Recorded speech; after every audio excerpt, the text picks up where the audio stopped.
শিক্ষার্থী বন্ধুরা, তোমাদের এখন আমি গতি অধ্যায়ের একটি সৃজনশীল প্রশ্নের সমাধান করে দিব। এখানে সৃজনশীল প্রশ্নটা হচ্ছে যে একটি গাড়ি আরেকটি গাড়িকে অতিক্রম করার ক্ষেত্রে, মানে একটা গাড়ি যখন আরেকটা গাড়িকে অতিক্রম করে যায়, সে অতিক্রম করার ক্ষেত্রে যে সৃজনশীল, এটা হচ্ছে তোমাদের কুমিল্লা বোর্ড 2017। এই প্রশ্নটা আমি সলিউশন করে দিব। তা তোমরা এখানে শিক্ষার্থী বন্ধুরা দেখো যে 2017 এই প্রশ্নটা তোমরা একটু এখানে বোর্ডে দেখো যে কি প্রশ্নটা বলছে, যে পি অবস্থান থেকে একটি প্রাইভেট কার এখানে 21 মিটার সেকেন্ড ইনভার্স 1 সমবেগে এবং কিউ অবস্থান থেকে একটি ট্রাক স্থির অবস্থান হতে এখানে 2 মিটার সেকেন্ড ইনভার্স 2 ত্বরণে একই দিকে চলছে। তাহলে একই দিকে চলছে।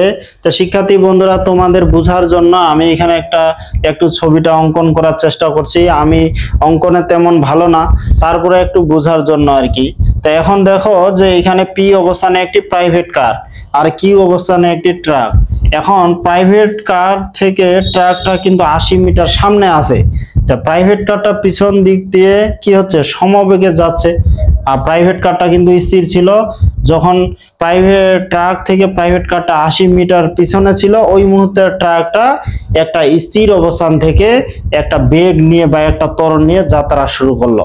তো এখন এমন হবে যে প্রাইভেট কারটা তো শুরুতে বেগটা বেশি ছিল, তার মানে কি হবে, প্রাইভেট কারটা কিন্তু এক সময় দেখবেন যে ট্রাকটাকে অতিক্রম করে চলে যাবে।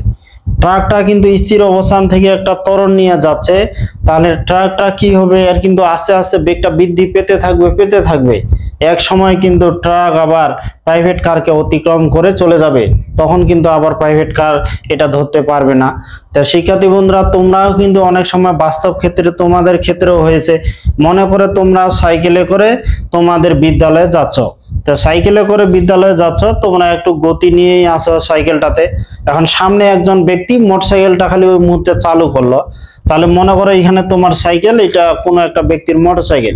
তোমরা পিছন দিকে দেখো যে ওই মোটরসাইকেলটাকে কিন্তু কেটে চলে যাচ্ছ, কিন্তু মোটরসাইকেলটা তখন কি ওই স্থির অবস্থান থেকে তো চালু করলো, দেখবা যে ওই মোটরসাইকেলটা আবার বেগটা বাড়াইতে তোমাকে অতিক্রম করে চলে যাবে। তাহলে একবার তুমি অতিক্রম করে গেলা, একবার মোটরসাইকেলটা তোমাকে অতিক্রম করে চলে গেল। তার মানে কি, মোটরসাইকেল সাথে তোমার দুইবার দেখা হইলো। তো এইটা একবারও হইতে পারে, দুইবারও হইতে, গাণিতিক সমীকরণ আমরা হিসাব করলে এটা বের করতে পারবো। তো এখন তোমরা একটু প্রশ্নটা দেখো, এখানে গ প্রশ্নটা কি বলছে, ট্রাকটির 20তম সেকেন্ডে অতিক্রান্ত দূরত্ব। তাহলে এখানে প্রাইভেট কারটা কিন্তু সমবেগে যাচ্ছে। কত বেগে যাচ্ছে? প্রাইভেট কারটা হচ্ছে 21 মিটার সেকেন্ড ইনভার্স 1, আর ট্রাকটা কি স্থির অবস্থান হতে কত ত্বরণ নিয়ে, স্থির অবস্থান হতে এখানে ট্রাকটা হচ্ছে 2 মিটার সেকেন্ড ইনভার্স 2 এত ত্বরণ নিয়ে চলতেছে। এখন ট্রাকটির 20তম সেকেন্ডে অতিক্রান্ত দূরত্ব, তা 20তম ট্রাকটা যেহেতু স্থির অবস্থান থেকে এত ত্বরণ নিয়ে চলছে, 20তম বলছে মানে কি তোমরা জানো, তম সেকেন্ডে একবার 19 সেকেন্ডে অতিক্রান্ত দূরত্ব বের করতে হবে, একবার 20 সেকেন্ডে বের করতে হবে। যেমন মনে করো ট্রাকটা এইখান থেকে এইখানে তোমাদের হচ্ছে 19 সেকেন্ডের দূরত্ব অতিক্রম করলো এখান পর্যন্ত। এখন 20 সেকেন্ডে মনে করো এই জায়গায় দূরত্ব অতিক্রম করলো, তাহলে 19 সেকেন্ডে গেল এতটুক দূরত্ব, 20 সেকেন্ডে গেল এইটুক। তাহলে 20 সেকেন্ডে অতিক্রান্ত দূরত্ব থেকে যদি 19 সেকেন্ডে অতিক্রান্ত দূরত্ব বের করি, তাহলে ট্রাকটি এখানে 20তম সেকেন্ডে কত দূরত্ব অতিক্রম করলো, এই যে 20তম সেকেন্ডে, সেটা আমরা বের করতে পারবো। এটা প্রথম ক্লাসেই আমরা কিন্তু এগুলা করেছিলাম। তারপরে এটার একটা বিকল্প সূত্র আছে, তম সেকেন্ডের সূত্র। আমি তম সেকেন্ডের সূত্র দিয়ে তোমাদের একটু সলিউশন করে দিই। যে এখানে কি আছে প্রশ্নটা দেখো, এখানে স্থির অবস্থান থেকে ইউ এর মান তো 0, এখানে ত্বরণ কত, এখানে ত্বরণ হচ্ছে 2 মিটার সেকেন্ড ইনভার্স 2, আর এখানে টি এর মান কত, এই যে 20 সেকেন্ড। একবারে তম সেকেন্ডে অতিক্রান্ত দূরত্ব সূত্র দিয়ে আমি বের করে দিচ্ছি। আর তোমরা ওই 19 সেকেন্ডে 20 সেকেন্ডে যে দূরত্ব বের করতে হয় ওই নিয়ম তো জানো। তাহলে আমরা কি জানি, তা আমরা জানি এখানে এস টি এস, তম সেকেন্ডে অতিক্রান্ত যে দূরত্ব, ইউ প্লাস এখানে হাফ এ, এই যে 2t - 1, এটা আমরা জানি। তাহলে এখানে 20তম সেকেন্ডে অতএব এইখানে এস যদি আমরা এই যে 20 এখানে টিএস দিই 20তম দিই, তাহলে আদি ভেক্টর শূন্য হাফ, এর মান কত এখানে 2, আর এখানে 2 টির মান কত এই যে 20 মাইনাস 1, তাহলে 20 মাইনাস 1, এই টু কাটা যায়, 20 দুনা 40, এক বিয়োগ করলে হচ্ছে 39 মিটার। তাহলে এখানে 20তম সেকেন্ডে অতিক্রান্ত দূরত্ব কত হচ্ছে এখানে 39 মিটার। এখানে 20তম সেকেন্ডে এই দূরত্ব অতিক্রম করলো। এখন তোমাদের ঘ প্রশ্নটা দেখো, এখানে ঘ প্রশ্নটা মানে এইভাবে সূত্র দিয়ে করলে একটু তাড়াতাড়ি করা যায়, আর না হলে তোমাদের হচ্ছে 19 সেকেন্ডে অতিক্রান্ত দূরত্ব বের করতে হবে, এখানে 20 সেকেন্ডে অতিক্রান্ত দূরত্ব বের করতে হবে, তোমাদের তখন 20 সেকেন্ডে অতিক্রান্ত দূরত্ব থেকে 19 সেকেন্ডে অতিক্রান্ত দূরত্ব বিয়োগ করতে হবে, এই বিয়োগ করে 20তম সেকেন্ডে তোমাদের বের করতে হবে। এখন ঘ প্রশ্নটা একটু দেখো, ঘ প্রশ্নটা তোমাদের কি বলছে, এখানে ঘ প্রশ্ন তোমাদের বলছে যে চলার পথে প্রাইভেট কার ও ট্রাকটি পরস্পরকে কতবার অতিক্রম করবে, তাহলে কতবার অতিক্রম করবে সেটা আমাদের বের করতে বলছে। এখন এখানে দেখো, মনে করো প্রাইভেট কার আর ট্রাক এই অবস্থানে, এখানে পি কিউ এটা আর অবস্থান ধরলাম, আর অবস্থানে এখানে মিলিত হবে, তাহলে এখানে মনে করো এটা মিলিত হবে, তাহলে প্রাইভেট কারটার এখান থেকে এখান পর্যন্ত দূরত্ব যদি আমি এস ধরি, আর ট্রাকের ক্ষেত্রে অতিক্রান্ত দূরত্ব যদি S1 ধরি, তাহলে এখানে দেখো প্রাইভেট কারটা মনে করো এই জায়গায় পৌঁছালো আর ট্রাকটাও এই জায়গায় পৌঁছালো, দুইটার মধ্যে একটা মিলন হলো বা দেখা হলো।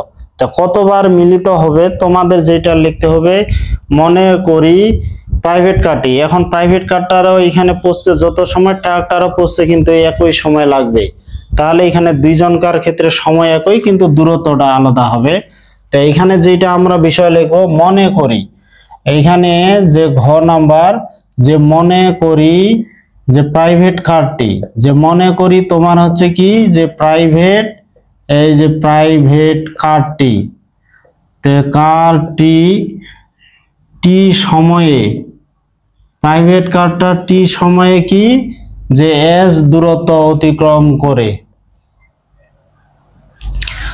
এস দূরত্ব অতিক্রম করে তোমার হচ্ছে ট্রাকটির সাথে কি হবে মিলিত হবে, ট্রাকটির সাথে তোমার মিলিত হবে। তাহলে এখানে আমি কি বললাম যে মনে করি, এখানে মনে করি যে প্রাইভেট কারটি টি সময়ে এস দূরত্ব অতিক্রম করে এখানে ট্রাকটির সাথে মিলিত হবে আর কি, বা পরস্পরকে অতিক্রম করবে সেটা আমরা বলতে পারি। তাহলে এখানে প্রাইভেট কারের ক্ষেত্রে অতিক্রান্ত দূরত্ব কি হবে, এটা তো সমবেগে যাচ্ছে, অতএব এখানে এই যে টি সময়ে, তাহলে টি সময়ে প্রাইভেট কারের ক্ষেত্রে অতিক্রান্ত দূরত্ব কত, তাহলে সময়ে, তাহলে টি সময়ে তোমার হচ্ছে প্রাইভেট এই যে কারের টি সময়ে প্রাইভেট কারের কি অতিক্রান্ত দূরত্ব, তাহলে এখানে অতি এই যে ক্রান্ত দূরত্ব, তাহলে টি সময়ে প্রাইভেট কারের অতিক্রান্ত দূরত্ব কি হবে, এটা এস এস ইকুয়াল কি ভিটি, এখানে তোমার হচ্ছে ভি এ কত 21, তাহলে এখানে 21 আর এখানে টি, এটা একটা সমীকরণ দিয়ে দিলাম। তাহলে এখানে ভি এর মান কত, ভি হচ্ছে যেহেতু 21 মিটার সেকেন্ড ইনভার্স 1, এইখান থেকে আসলো। এখন আবার টি হবে ট্রাকের ক্ষেত্রে অতিক্রান্ত দূরত্ব, তো এখানে এই যে ট্রাকের ক্ষেত্রে অতিক্রান্ত দূরত্ব, তাহলে এখানে ট্রাকের ক্ষেত্রে অতিক্রান্ত দূরত্ব কত হবে, ট্রাকটা কিন্তু এখানে ত্বরণ নিয়ে চলছে, ট্রাকটা যেহেতু ত্বরণ নিয়ে চলছে, ত্বরণের ক্ষেত্রে এখানে কি হবে, এটা S1 ধরছি আমরা, তাহলে এখানে ইউটি প্লাস হাফ এ টি স্কয়ার, এখানে ট্রাকটা তো স্থির অবস্থান থেকে হাফ, এর মান তো এখানে কি 2 আর এখানে টি তো টি, তাহলে 2 কাটা গেল, তাহলে S1 ইকুয়াল হচ্ছে এই যে টি স্কয়ার। এটা আমরা এখন 2 নং দিলাম, এখানে সমীকরণ না দিলেও হয়, সমীকরণ দেওয়ার দরকার নাই। তাহলে এখন এখানে বিষয়টা একটু দেখো, এখানে প্রাইভেট কারটা টি সময় এস দূরত্ব অতিক্রম করে এখানে আর অবস্থানে পৌঁছালো, আবার ট্রাকটা কি টি সময়ে S1 দূরত্ব অতিক্রম করে আর অবস্থানে পৌঁছালো, তারপরেই কিন্তু একজন আরেকজনকে আবার অতিক্রম করে চলে যাবে। এখন কথা হচ্ছে প্রাইভেট কারের ক্ষেত্রে অতিক্রান্ত দূরত্ব এখানে এস ধরলাম, ট্রাকের ক্ষেত্রে এখানে S1, তাহলে দেখো S1 এর সাথে যদি এখানে 80 যোগ করি তাহলে সেটা কিন্তু S এর সমান হয়ে যাবে, অথবা S এর সাথে যদি 80 বিয়োগ করি তাহলে সেটা S1 এর সমান হবে। আরেক ভাবে লিখতে পারি, S এর সাথে যদি S1 বিয়োগ করি সেটা 80 সমান হবে। তাহলে এখানে শর্তটা বিষয় দেখো, শর্ত মতে আমরা কিন্তু তিন ভাবে লিখতে পারবো। যেমন এখানে S1 এর সাথে যদি আমরা 80 যোগ করি তাহলে সেটা S এর সমান। তাহলে দেখো এইখানে হচ্ছে এই যে S1 আর এইটা হচ্ছে 80, তাহলে এই 80 তো এইটুক, তাহলে এইটুকের দূরত্বের সাথে যদি S1 যোগ করি তাহলে এটা S এর সমান। আরেক ভাবে দেখো তো আমরা কি লিখতে পারি, মনে করো S থেকে যদি আমরা 80 বিয়োগ করি তাহলে এটা S1 এর সমান। S থেকে 80 বিয়োগ করলে সেটা S1 এর সমান। আরেক ভাবে এখানে দেখো S থেকে যদি আমরা S1 বিয়োগ করি সেটা 80 সমান, তাহলে এই S থেকে যদি এটা S1 বিয়োগ করি সেটা এই যে 80 সমান হয়ে যাচ্ছে। তার মানে শর্তটা আমরা তিন ভাবে লিখতে পারি, উত্তর কিন্তু একই আসবে, টেনশন করার এখানে কিছুই নাই। আমি এটাও লিখতে পারবো, এটাও লিখতে পারবো, এটাও লিখতে পারবো। তোমাদের সমাধান বইয়ে যেভাবে আছে ওইভাবে যে করতে হবে তা না, তুমি তোমাদের মতো দিতে পারো। তাহলে আমি মনে করো প্রথমটা রাখবো, তাহলে প্রথমটা যদি রাখি, দেখো S1 বলতে কি, এখানে S1 বলতে এখানে হচ্ছে এই যে টি স্কয়ার, এইটা তো এই যে 80, S বলতে কি এখানে 21টি, এই যে 21টি। এখন 21 যদি এদিক চলে আসে তাহলে টি স্কয়ার মাইনাস এই যে 21টি প্লাস হচ্ছে 80।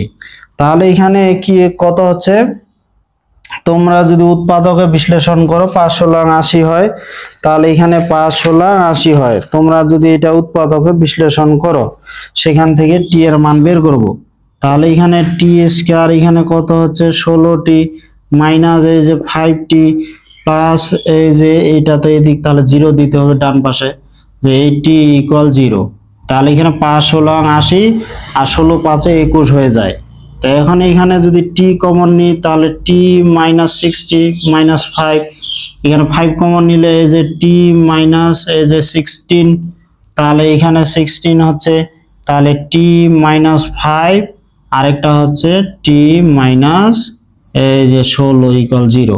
তাহলে অতএব কি টি ইকুয়াল কত 5 সেকেন্ড, আরেকটা আছে 16 সেকেন্ড। তাহলে এখানে টি এর কিন্তু দুইটা মান পেলাম, এখানে দুইটা মানেই ধনাত্মক আসলো। টি এর যদি দুইটা মান ধনাত্মক আসে তাহলে কিন্তু দুইবার মিলিত হবে, আর টি এর মান যদি একটা ধনাত্মক আসে একটা ঋণাত্মক আসে, সময় কখনো ঋণাত্মক হতে পারে না, সেক্ষেত্রে ঋণাত্মক মানটা গ্রহণযোগ্য হবে না, শুধু ধনাত্মক মান গ্রহণযোগ্য হবে। এক্ষেত্রে যেহেতু টি এর মান দুইটা ধনাত্মক আছে, তার মানে এক্ষেত্রে পরস্পরকে দুইবার অতিক্রম করবে। তাহলে এখানে ঘটনাটা আসলে কি ঘটবে, প্রাইভেট কারটা একবার ট্রাকটাকে অতিক্রম করে চলে যাবে, কিন্তু ট্রাকটা তো বেগ আস্তে আস্তে বৃদ্ধি পেতে আছে, এক সময় তখন ট্রাকটা আবার প্রাইভেট কারটাকে অতিক্রম করে যাবে। তার মানে এভাবে দুইবার মিলিত হবে। শিক্ষার্থী বন্ধুরা, আমার এই ক্লাসটা তোমাদের কেমন লাগলো অবশ্যই কমেন্টে জানাবে। আর তোমরা যারা এখনো আমার এই চ্যানেলটি সাবস্ক্রাইব করোনি অবশ্যই সাবস্ক্রাইব করে দিবে এবং তোমাদের বন্ধুদের মাঝে শেয়ার করে দিবে। যত বেশি শেয়ার করবে আমি তত বেশি ভিডিও তৈরি করার উৎসাহ পাবো। তা শিক্ষার্থী বন্ধুরা, তোমরা সবাই ভালো থাকবে, দেখা হবে এর পরবর্তী ক্লাসে।